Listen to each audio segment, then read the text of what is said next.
கிறிஸ்து இயேசுவில் எனது அன்பிற்கினியவர்களே, ஆனந்தா கலை தொடர்பகம் செம்மன் குரல் நிகழ்ச்சி வாயிலாக உங்களை சந்திப்பதில் பெருமகிழ்ச்சி அடைகின்றேன். பிறரை பார்த்து முட்டாளே என்று சொல்வதோ அறிவிலியே என்று சொல்வதோ ஏற்றுக்கொள்ளப்பட்ட வழக்கமான வார்த்தைகளாக மாறி போய்விட்டது.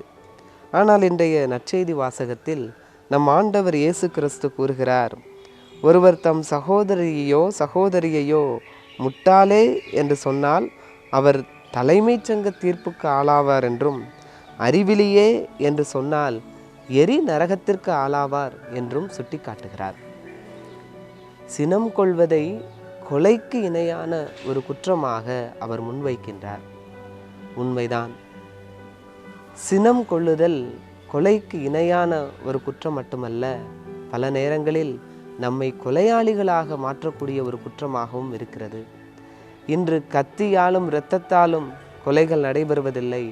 மாறாக கத்தியும் இரத்தமுமின்றி நம்முடைய வார்த்தைகளாலேயே கொலைகளை நிகழ்த்து விடுகிறோம்.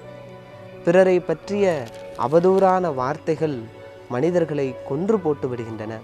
எனவேதான் ஆண்டவர் இயேசு கிறிஸ்து சினம் கொள்வதை தண்டனைக்குரிய குற்றமாக, கொலைக்கு நிகரான ஒரு குற்றமாக சுட்டி காட்டுகின்றார்.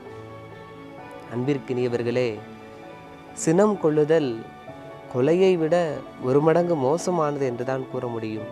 காரணம், கொலையில் கூட தாக்கப்பட்டவர் தான் பாதிப்புக்குள்ளாவார். ஆனால் சினம் கொள்ளும் பொழுது தாக்கப்பட்டவர் மட்டுமல்ல, தாக்குகிறவரும் பாதிப்புக்குள்ளாகிறார். எனவே சினம் தவிர்ப்போம், இயேசுவின் அன்பு பிள்ளைகளாக வாழ்வோம்.